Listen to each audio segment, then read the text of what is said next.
Bem-vindos mais uma vez ao nosso estudo no livro dos Provérbios. E estamos no capítulo 6. Vamos estudar hoje as decisões precipitadas. Agora, eu quero que nos lembremos do contexto do capítulo 6.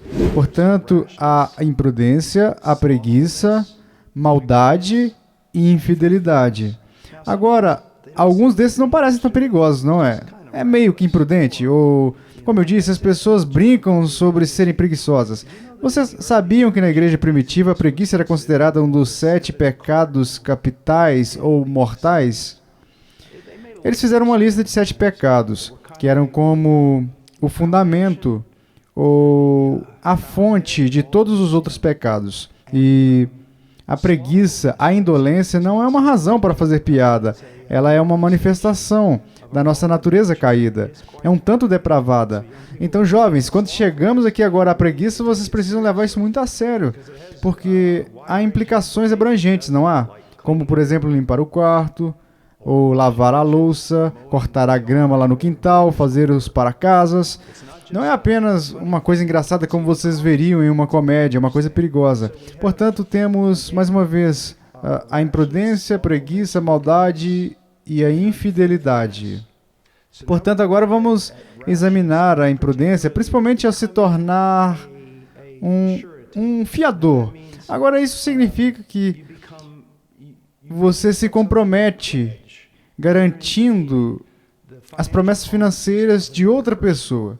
Portanto, vamos dar uma olhada nisso. Ele diz no versículo 1, Filho meu, se ficaste por fiador do teu companheiro e se te empenhaste ao estranho, estás enredado com o que dizem os teus lábios, estás preso com as palavras da tua boca. Agora, pois, faze isso, filho meu, e livra-te, pois caíste nas mãos do teu companheiro. Vai, prostra-te e importuna o teu companheiro. Não des sono aos teus olhos, nem repouso às tuas pálpebras. Livra-te como a gazela da mão do caçador e como a ave da mão do passarinheiro. Ok, vamos ao Senhor em oração. Pai, mais uma vez eu me achego diante de Ti para falar desse assunto que é sério. Eu oro por todos os jovens que possivelmente possam estar ouvindo, Senhor, a essas lições.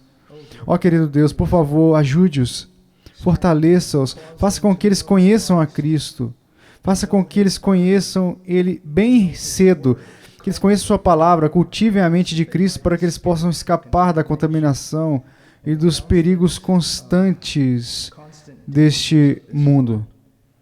Ó Deus, por favor, ajude-nos agora a ensinar sobre este assunto que é muito raramente falado entre os jovens. Em nome de Jesus. Amém. Agora, no versículo 1 ele diz, Filho meu, se ficaste por fiador do teu companheiro. Agora, o que isso significa? Eu quero ler para vocês algo que eu escrevi. Se você fez algo precipitadamente e sem nenhuma investigação, isso significa que você fez algo bem rápido. Você não pensou a respeito do assunto. E também, jovens, escutem. Você não pediu conselhos, ok? Então, você se precipitou, você não investigou sobre isso, você não buscou conselho, então você se comprometeu a pagar a dívida do seu companheiro. E se ele não pagar, se ele não cumprir com o pagamento, e a Bíblia, ao longo do livro dos Provérbios, nós podemos ver isso, diz que é uma coisa perigosa a se fazer. Não significa que nunca devemos ajudar alguém, mas significa que devemos fazer com muito discernimento, buscando conselho e com muita calma. Agora, lembrem-se do que eu disse, jovens, porque é uma coisa de amor próprio, e a gente quer que as pessoas gostem da gente. Então, quando as pessoas nos pedem coisas, muitas vezes queremos fazer isso rápido. Não necessariamente por bondade, mas porque nós queremos que as pessoas pensem bem sobre nós. Ora, o que precisamos fazer é não sermos guiados por algo assim. Não precisamos ser movidos pela emoção, mas precisamos ser guiados pelos princípios da palavra de Deus. Agora, aqui está o problema. Se vocês olharem bem perto, lembre-se do que eu ensinei sobre o paralelismo. Lembram? Eu sei que é uma frase grande, mas é muito importante que a Bíblia diz algo e na frase seguinte diz a mesma coisa, usando uma linguagem um pouco diferente para dar ênfase. Portanto, ele primeiro os chama de companheiros. Então, parece que você deveria querer ajudar o seu próximo, né? Porque você deve amar ele como a si mesmo. Mas então se refere ao seu companheiro também como um estranho. Um estranho. Agora, o que isso significa? Ora, não sabemos exatamente, mas existem 3 possibilidades de fato boas e todas elas se aplicam. A primeira é que o companheiro é uma pessoa relativamente desconhecida para você. Você não conhece ele. Você vê que ele pode ser seu próximo, mas você não tem ideia de quem essa pessoa seja. E na sociedade moderna, isso é um tanto possível, não é? Vivemos em lugares fechados ou algumas coisas assim, ou você vive ao lado de alguém por 20 anos e de fato nem sabe quem é essa pessoa. Então, só porque alguém está próximo de você, não significa que esse alguém seja verdadeiramente e de fato seu companheiro.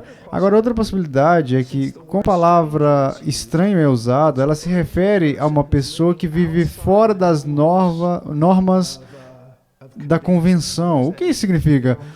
Eles são desajustados moralmente na comunidade, eles têm uma reputação muito ruim, talvez eles não cumpram a palavra, ou talvez sejam preguiçosos, talvez seja por isso que eles estão pedindo a sua ajuda. Então, o companheiro aqui pode significar alguém que é estranho para você, porque de certa forma está moralmente desviado de Deus. Agora, a tradução nova em inglês coloca dessa forma em suas notas: um estranho é um alto risco em qualquer circunstância, mas especialmente um acordo financeiro. Agora, vamos parar aqui por um momento. Sabe, algumas pessoas falam sobre você ter uma mente celestial, que você não é bom o suficiente para a Terra. Eu quero que vocês saibam de uma coisa. Eu me formei em negócios na Universidade do Texas e eu posso dizer a vocês que a maioria das pessoas que realmente se esforçam e se saem bem nos negócios, mesmo que não saibam disso, estão praticando determinados princípios bíblicos. É verdade. Deixa eu dar um exemplo. A Bíblia ensina sobre o trabalho duro, o trabalho pesado. E se você encontrar a maioria das pessoas prósperas, elas trabalham muito mais do que você. Quero dizer, algumas pessoas pensam que se trabalharem 40 horas por semana, elas já fizeram algo. Isso é apenas colocar você um passo acima de não ser um preguiçoso, ok? As pessoas bem-sucedidas trabalham muito, e esse é um princípio bíblico. As pessoas que são bem-sucedidas, até no mundo, que nem creem em Deus, são bem-sucedidas porque falam a verdade. Eles cumprem os seus compromissos. Então, o que eu quero que vocês vejam é que, enquanto estudamos a Bíblia, não se trata apenas de uma espiritualidade mística. Não, trata-se da verdade de Deus para governar sua vida em todos os aspectos dela. Agora, vamos seguir em diante. Em terceiro lugar, um companheiro pode ser alguém estrangeiro neste caso, porque em Provérbios 20:16 diz: toma-se a roupa aquele que fica fiador por outrem, e por penhor aquele que se obriga por estrangeiros. Lembra como eu disse que a última palavra define a primeira? Pode estar se referindo a alguém, não necessariamente de outro país, ok? Eu tenho muitos amigos de diversos países e eles são bem confiáveis. Mas o que está falando é de alguém fora da comunidade da fé. Portanto, se você tem um israelita que foi treinado durante toda a sua vida para não roubar, isso está arraigado nele, ele entra em um relacionamento comercial com um pagão que pensa que, uau, se você pode se safar, roubar, é na verdade algo para se gabar. Então, você tem que ter cuidado em cada um dos seus relacionamentos e das suas amizades. Não só no que diz respeito horizontalmente, como eles se relacionam com você, mas também em relação a Deus. Eu sempre disse, se alguém não vai ser fiel a Deus, que supre cada batida do seu coração, cada respiração, esse alguém não será fiel a Ele, provavelmente não será fiel a mim em um relacionamento, ok? Então, agora vamos seguir em diante. E eu quero apontar algo aqui, eu já mencionei isso. Nem sempre é moralmente errado ou tolice ajudar alguém, ok? Nem sempre é moralmente errado atestar alguém, se colocar em uma situação em que você pode ter que pagar uma dívida por alguém. Mas há sempre um risco. Sempre há um risco. Agora, eu quero apresentar a vocês alguns princípios que eu considero um tanto importantes. Porque lembrem-se, o meu trabalho não é fazer com que vocês leiam o livro dos Provérbios o mais rápido que vocês podem. O meu trabalho é ensinar algo a vocês. Portanto, quando devemos ajudar alguém? Ora, há um princípio. Na verdade, no Novo Testamento, em 1 João 3,17, eu vou apenas ler para vocês.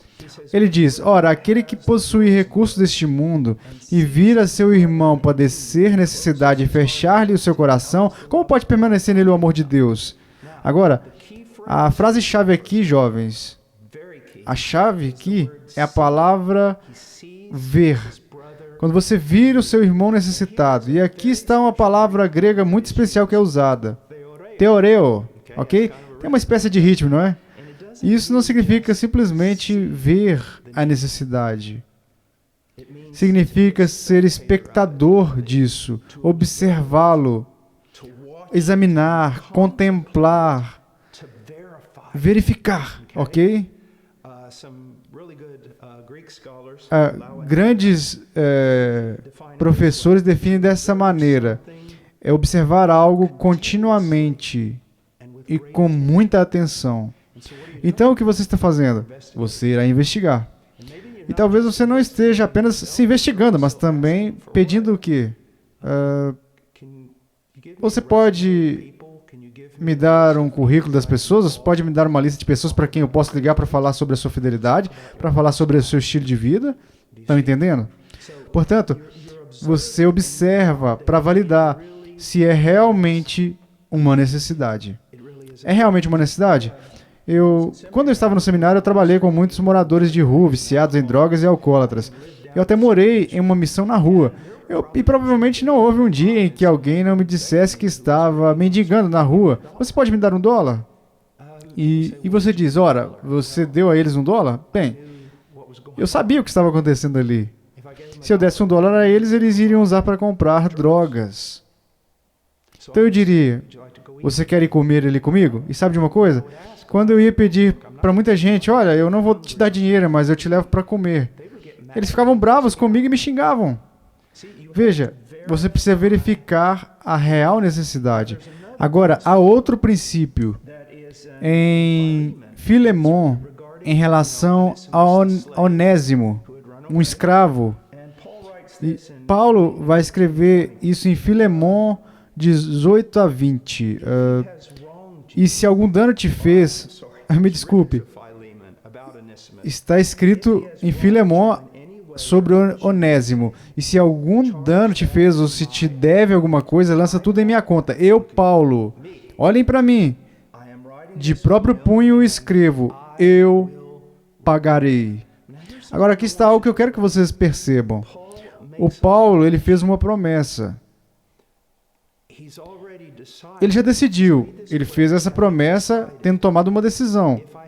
Se eu tiver que sacrificar, se for custar algo, eu decido fazer isso. Agora, há muitas pessoas que vão fazer uma promessa, mas eles não vão calcular o custo. Eles vão dizer, sim, eu o ajudarei se você tiver problemas, mas então, quando a pessoa está em problema e fica muito irada com isso, chateada, eles não têm dinheiro para ajudá-los. Ora, se você vai ajudar alguém nesse tipo de ambiente, você tem que perceber que está assumindo o risco. Agora, essa é a razão pela qual você precisa verificar isso, precisa observar, estudar. Você tem que buscar conselho, não apenas para se proteger, mas lembre-se, se você tem dinheiro para ajudá-los, o dinheiro não é seu. Quem te deu esse dinheiro? Deus te deu esse dinheiro. Portanto, você é simplesmente um administrador desse dinheiro e não precisa usá-lo de forma imprudente. Então, se Deus me deu dinheiro para viver na missão de rua e eu pego esse dinheiro e dou a uma pessoa imprudentemente e ela usa para comprar drogas, isso não é uma boa administração. Eu preciso estudar o que realmente está acontecendo. Eu preciso verificar o que de fato está acontecendo. Portanto, vocês estão entendendo isso? Ok, vamos em frente. Vocês podem, mas vocês têm que calcular o custo e têm que fazer isso com muita sabedoria e têm que estudar a situação. Além disso, sempre busque conselho. Sempre busque conselho. Agora vamos ver os perigos conforme está ilustrado. Ele diz isso nos versículos 2 e 3. Estás enredado com o que dizem os teus lábios. Estás preso com as palavras da tua boca. Agora, pois, faze isto, filho meu, e livra-te, pois caíste nas mãos do teu companheiro. Agora, antes de tudo, diz que você está enredado. E diz que você está preso. Agora, lembre-se, na literatura da sabedoria, o que está acontecendo? Está repetindo. Ele está simplesmente usando uma terminologia diferente. Por que ele está fazendo isso? Ele está dizendo, veja, isso é perigoso. Você pode ser enredado, você pode ser preso. Agora, muitos de vocês, provavelmente jovens, viveram na cidade e não fizeram muitas coisas por aí, armadilhas quando eram jovens. E eu fiz. Eu sempre estava na floresta, eu sempre estava caçando, pescando, e às vezes eu estava montando armadilhas. Eu pegava os animais, ok?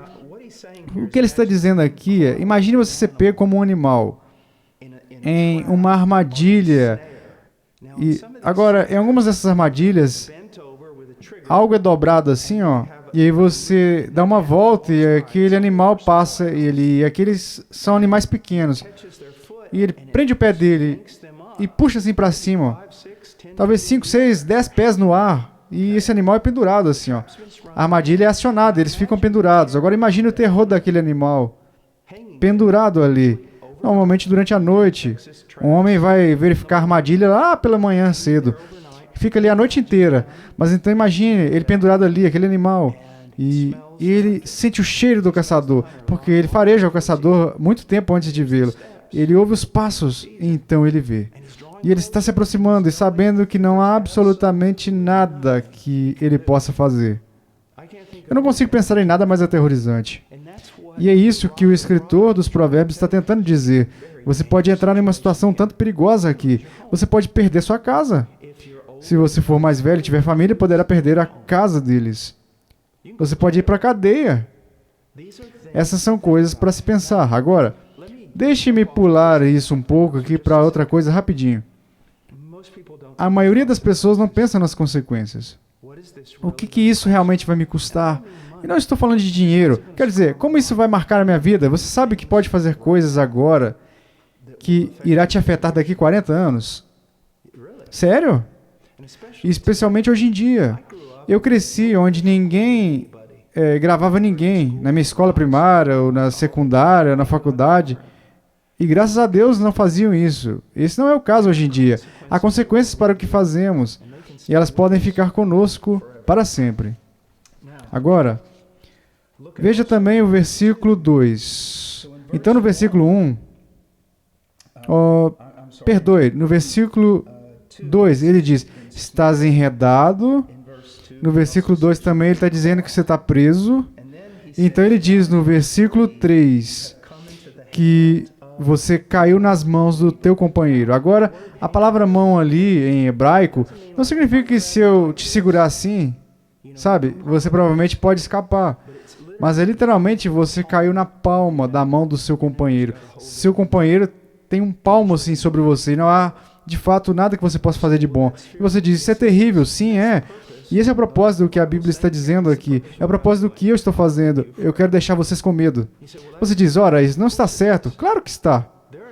Há algumas coisas das quais vocês precisam ter medo. Vocês têm que ter medo mortal disso. Por quê? Porque eles vão te pegar, te colocar na palma das mãos deles. Lembrem-se da ilustração que eu lhes dei. Então imagine que aqui está o pecado e aqui está você. E alguém diz, não se aproxime do pecado. Seus pais dizem, não chegue perto do pecado, mas você vai. Você fica ali, ó, ao redor. Então você vai se aproximando. Mas então começa a te tentar e você se aproxima mais. Eles dizem, não toque no pecado. Você vai, ora, só estou tocando assim, ó. Isso é tudo que eu vou fazer. Eu não vou passar disso, eu não vou fazer mal para ninguém. Então um dia, você continua tocando. E você diz, sim, eu sei. É uma grande parte da minha vida, mas eu posso abandonar isso a qualquer momento. E mais cedo ou mais tarde isso acontece. E agora ele tem você nas palmas das mãos. E não há para onde você possa ir. Eu vivi 6 décadas. E eu vi o dano que o pecado pode causar. O dano que as declarações, as promessas precipitadas podem causar. Portanto, vamos seguir em diante. Agora, esse companheiro, porque ele tem você na palma das mãos, Não apenas Ele tem você na palma das mãos, mas outros também têm você nas palmas das mãos, porque você fez promessas a eles também. Aqui está o problema, lembre-se, esse companheiro é alguém que é estranho, é um estrangeiro, você não sabe quem ele é. E, jovens, vocês não sabem o que ele pode fazer. Vocês não têm nem ideia. Agora, você diz, ora, eu conheço muito bem. Deixa eu contar algo para vocês. Eu conheci muitas pessoas muito bem apenas para descobrir que eles eram completamente diferentes do que eu pensava. Também, em muitos casos, se eu tivesse observado mais e buscado conselho de outras pessoas, eu teria me livrado de muitas armadilhas, ok? Agora, no versículo 2, tem a frase, palavras da tua boca. Vamos ver isso. Estás enredado com o que diz os teus lábios, estás preso com as palavras da tua boca. Às vezes você pode sentar e pensar, isso na verdade é uma gramática horrível. Ora, Deus sabe disso. Aqui está o ponto. O que Deus está fazendo é escrever para chamar a sua atenção. E na mente hebraica é pela repetição. Não diz que Deus é santo. Não diz que Deus é santo, santo. Diz que Deus é santo, santo, santo. Quantas vezes na Bíblia Deus diz a mesma coisa, repetidas vezes? Então aqui Ele está dizendo as palavras da sua boca para dar ênfase. O quão perigosas são as palavras da sua boca, dos teus lábios. A nossa boca pode nos colocar em mais perigo do que você e eu jamais poderemos compreender.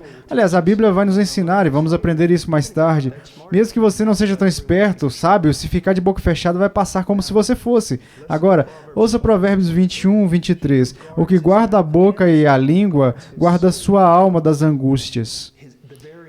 A própria essência da sua vida. O próprio centro do seu ser, ele protege isso dos problemas.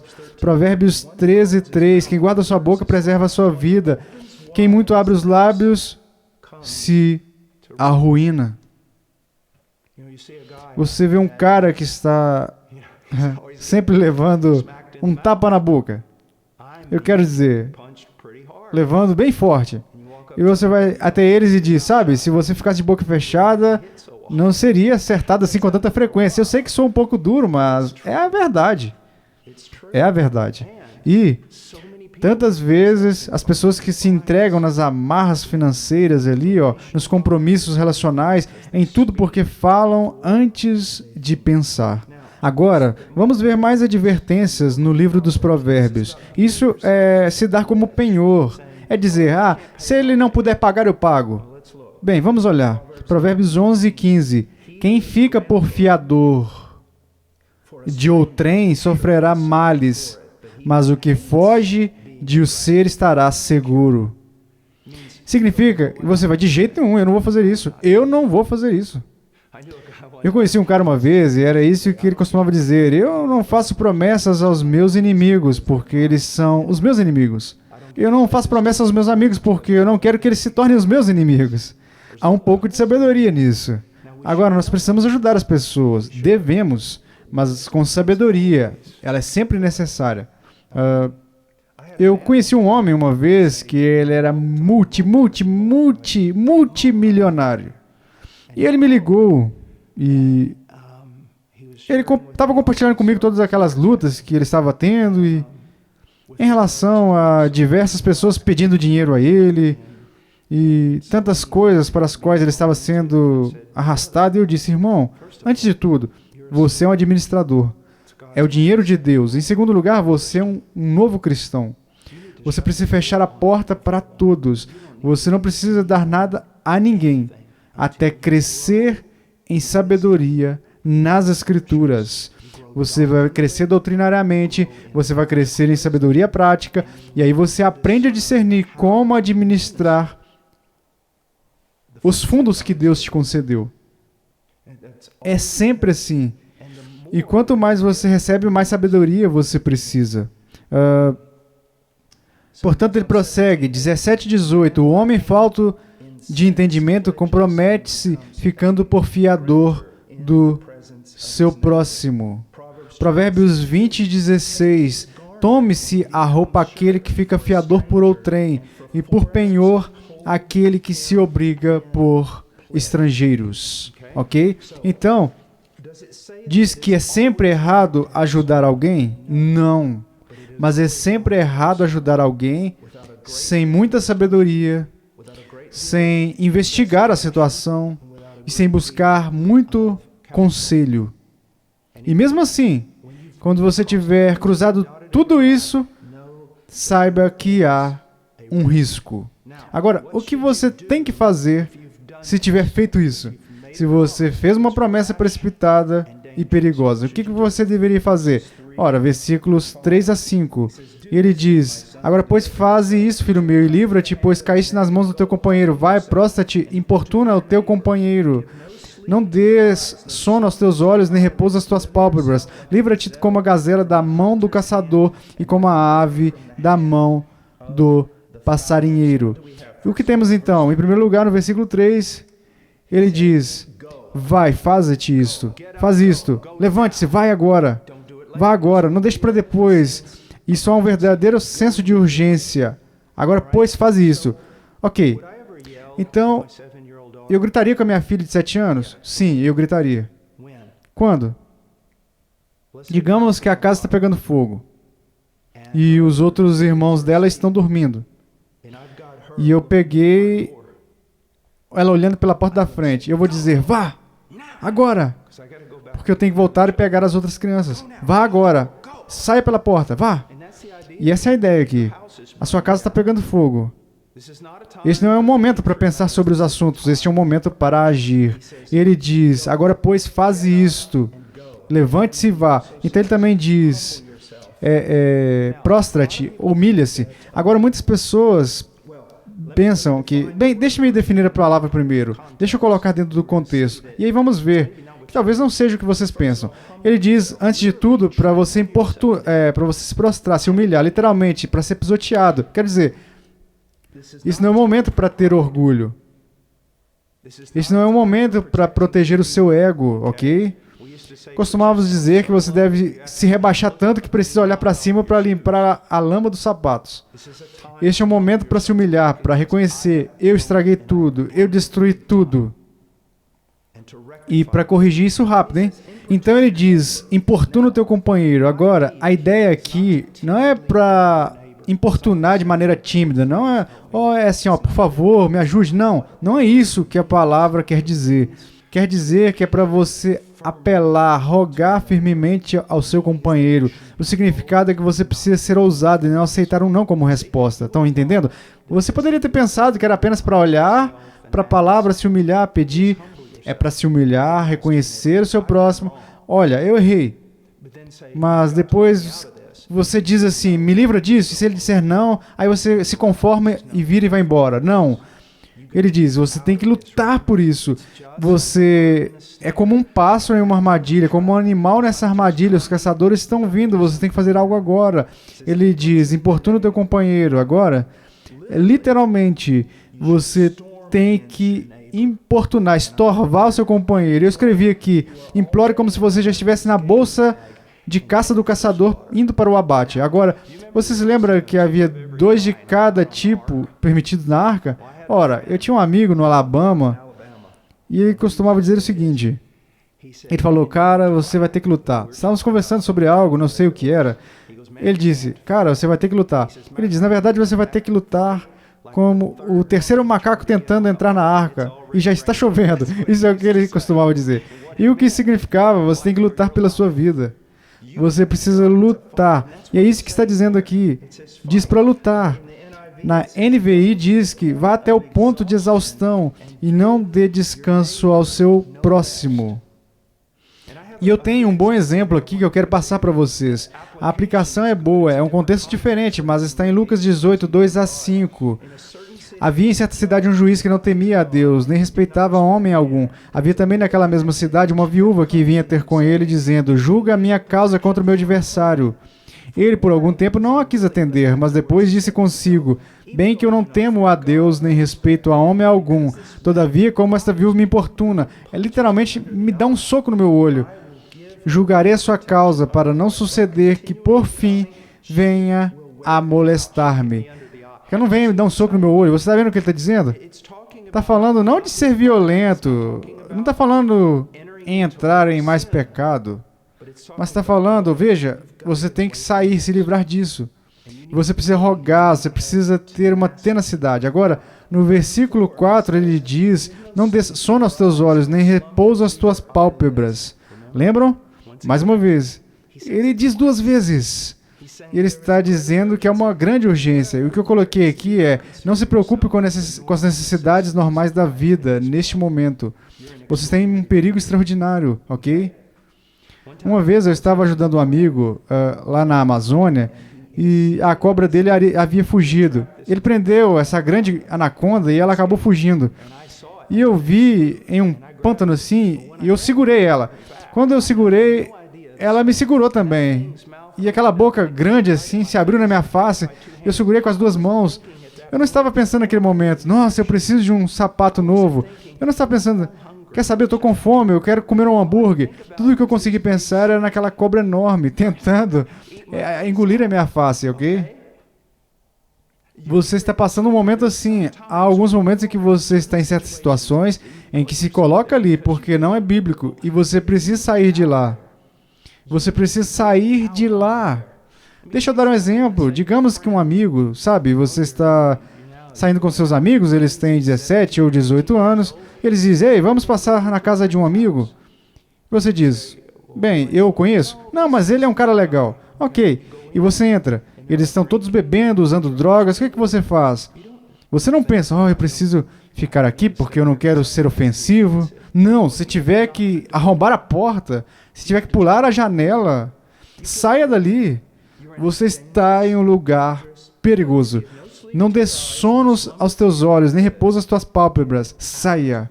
Agora, por último, no versículo 5, diz, livra-te. Agora observe, no versículo 3 ele diz também. Vocês estão entendendo a ideia? Saia daqui. Saia daqui. E a entrega de si mesmo, há uma emergência, até na terminologia que ele usa. Portanto, imagine que você caiu em um incêndio. Você simplesmente iria rolar e ia pensar em sair?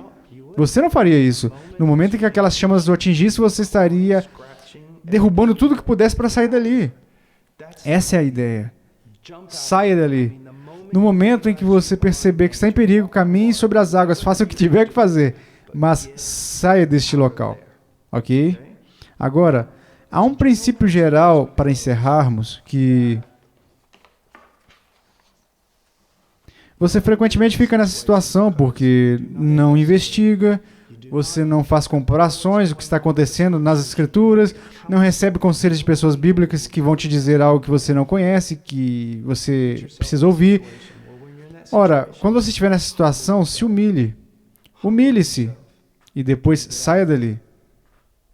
Faça o que for preciso, sem violar as Escrituras. Faça o que for preciso para sair de lá. Mas agora deixe-me compartilhar algo com vocês. Há momentos em que você não consegue sair de lá. E isso deve causar medo no seu coração. Há algumas situações em que é melhor você não entrar. Eu vi um documentário uma outra noite aí, onde tinha uma aranha com uma aparência bem intimidante, subindo em uma daquelas plantas comedoras de insetos.